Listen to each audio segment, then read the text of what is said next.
Hey, what's up, friends? Driving to an appointment, and what popped in my mind is something that we've all struggled with or we've all experienced. And that is when we have an amazing idea, or we hear the word of the Lord, or we feel the unction of the Lord to do something, whether that's to start a business, launch, this, expand that, create that song, draw that drawing, whatever, right? Hey, are you ready to break fear and build freedom in your life? Well, if so, you're in the right place. Welcome to BF Squared. Let's get started. Woo! There's a process. People go from idea to thinking about it and then completion. 90% of us will stop in the thinking about it phase. Honestly, 90% of us will go to the grave with some amazing ideas, some amazing potential things, but we got stuck in the middle of thinking about it. And why is that? Well, that's because those fears that are innate in human nature, they show up in their truest form.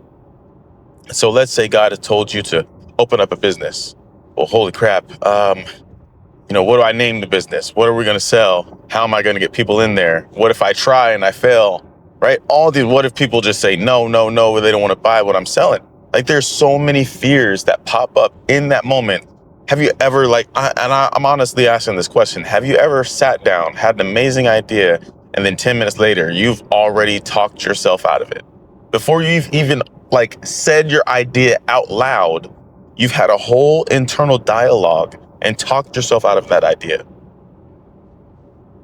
Well, a good friend of mine, Tim Cornwell, he told me about a way that we can combat this. A way that we can get into massive action without having the rigmarole of thinking about it and being exhausted because it's like, no, I'm not ever going to do that. And this is what we like to call immediate, imperfect action. A lot of us are guilty of wanting to make things perfect or have it just right before we launch, or having, I gotta see a sign from the Lord. I got my pastors have to pray for this and it has to be perfect. And I got to hear from my pastors, from God, and from my spouse before I launch anything. While some of those things may be beneficial and may be true, there's also a spirit of suddenly. There's also a spirit of, if God said it, I'm gonna believe it and I'm gonna do it. In my life, when I've taken the most, the biggest steps, it has been when I've not thought about it, overly thought about it, and I've just went out and did it. And so I want to tell you about two stories. Number one was in June of 2020. This was a couple of months after we got the shutdown order here in Washington State, and I was just released from my restaurant job. In June of 2020, my wife, then fiance, and I made three crazy decisions. We didn't have all the answers. We honestly, we had more questions than answers. But number one, we decided to get married in June of 2020. So we couldn't even have a reception. There was maybe 6 of us at the ceremony because, you couldn't gather. So we got married. Then we moved from Whidbey Island to Bellingham, and it's only an hour away, but the difference in mindset and opportunities and everything is so vast. Sorry. And then the third thing we did is my wife got out of the military, graduated with her master's degree, and got into a completely different career. I got out of the restaurant industry, dabbled with life coaching and some digital marketing, and then got into real estate, a completely different career.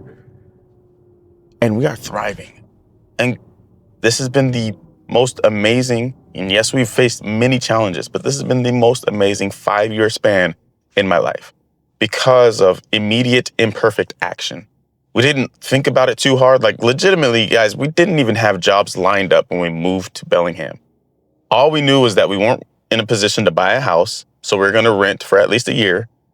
And, low key let go and let God. Like, okay, we felt the unction. We felt God calling us out here, and we just went and did it. And so oftentimes, you just got to go. And I want to tell you about another story when this is my first year in real estate. So in real estate has an 87% failure rate for real estate agents in the first couple of years. And the reason is because people watch Selling Sunset and they look on Instagram and TikTok and how it's like, oh, it's so luxurious and so beautiful. When in reality, it's a grind. Every day you have to wake up with a resolve that says, I am unemployed until I get somebody to sign an agreement to sell their house with me or to buy a house with me, right? And so you take that into account. My first year, I did over 5 million in sales. I think it was 10 or 11 transactions, which was awesome. It was my first year, first time ever making over 6 figures. However, it was around April, May, I remember laying in bed with my wife. I mean, some of you may have heard this story. It was a Saturday morning, and I'm looking on Zillow at FSBOs. FSBO stands for first sale by owner. That means in real estate, that means that the seller doesn't want to hire a real estate agent. They want to sell the house by themselves. It's called FSBOs. And so this gentleman had a beautiful equestrian home, and he was trying to sell it by himself and had been on the market for 2 weeks, had very low views, and he was doing an open house. And I was like, nah.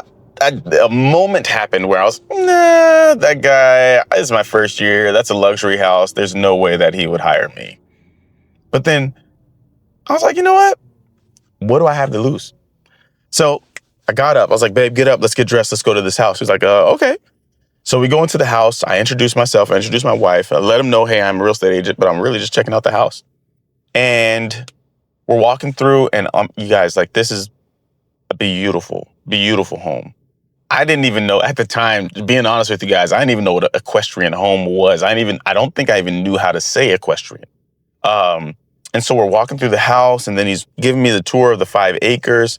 I'm just like, man, this is beautiful. And I'm like, hey, so why don't you think it's sold yet? He's like, honestly, I don't have enough views. Like, I don't have enough viewers.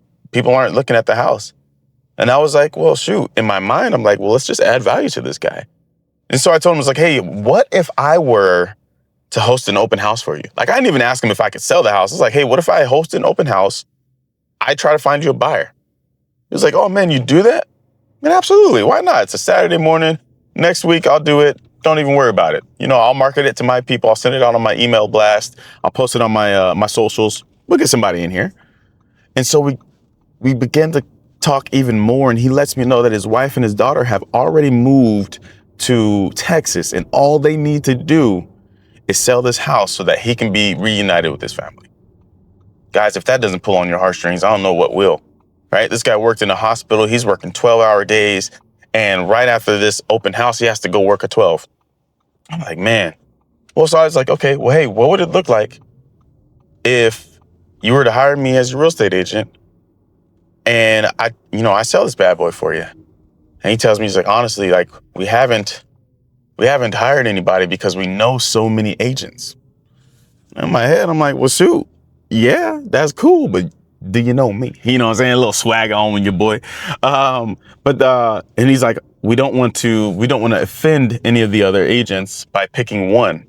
And I was like, man, shoot, piss them all off and just hire me. That's what I said in my head, right? And so, needless to say, so I'm trying to sell it. Like, hey, you know what? It's totally cool. My intention is to add value to you. If nothing else, I will host an open house for you, and we can go from there. And so he's like, you know what? I like the fact you're the only agent, because agents, we have access to that, right? And a lot of agents would just call and say, hey, are you looking to sell your house with an agent? And that's a huge turnoff. He said, you're the only agent that has stopped by, like that I've met and seen in person. I was like, all right, not a problem. He said, I'm going to talk to my wife and I'll get back to you. So this was Saturday. Sunday afternoon, after we come home from church, we're driving home from church, he gives me a call. Hey, Devontae, just want to let you know I talked to my wife and we are so on board with listing our house with you because, you know what, you seem hungry. There's a lot of agents that, blah, blah, blah, blah, blah, blah. You seem hungry. You seem like you want it. So we want to give you a shot. I'm like, yes, sir. right, I'm in the car. I'm with my family. We're just getting out of church, so I got to act professional. I'm like, all right, perfect. Well, I'll be by tomorrow with the paperwork. But I'm like, you know what I'm saying? I had to almost mute the phone. And so I don't tell you this story to brag or anything like that. But this was my first year. This was a very, very high priced home that I went in and I sold because of immediate imperfect action. Now, not only did I get the listing, I brought the buyer too. So I added tremendous value to these people. And the buyer now, when they're ready to sell in probably the next 2 or 3 years, guess who they're calling, right? And this is all because of immediate imperfect action. This is how I was one of the first luxury ambassadors here in Washington State for eXp Realty. All because I chose to get up and not overthink it and just freaking go for it. So I know that was a longer story, but I want you guys to understand the power of just doing it, just launching, just taking that first step, just jumping in both feet. There's a blessing in that. There's a blessing in that because there's so many times where Jesus didn't hesitate. He didn't hesitate to get on that cross, to tear the veil, to speak life. Jesus didn't hesitate when your parents were having a good time and they ended up, you know what I'm saying, pregnant with you. Jesus didn't hesitate. He didn't hesitate to save your life all those times where he needed to intervene when you weren't in your right mind. And so I'm asking you today, if you have the willpower to not hesitate, to take immediate, imperfect action, because you never know who needs what God has put inside of you. We all know the parable of the talents, right? Those talents aren't for us. We are the stewards of those talents. But it's to bless the kingdom of God. It's to bless those who don't know him. It's to bless and further the mission to go ye therefore and make disciples of all nations. So that business, that art, that song, that expansion, whatever it is that God is calling you to, it's bigger than you know. So who are you to sit on it? So go out there and be amazing. Listen, and join our group, BF Squared, Break Fear, Build Freedom, where we talk about things like this all the time, where we hold each other accountable. And it's not just you trying to do this amazing thing by yourself, but you walk with people who are on the same path, those who have achieved and those who are in the process of achieving. We want to do this together. I hope that you have an amazing day, and you can always click the link right here or comment below, and we'll get to you. But check this out. Lastly, you're amazing. God has made you amazing. And I need you to believe that. Because if the King of Kings and Lord of Lords, if he loves you, who are you not to love you? Go be amazing. I'll see you in the community. Have an amazing day. Let's go.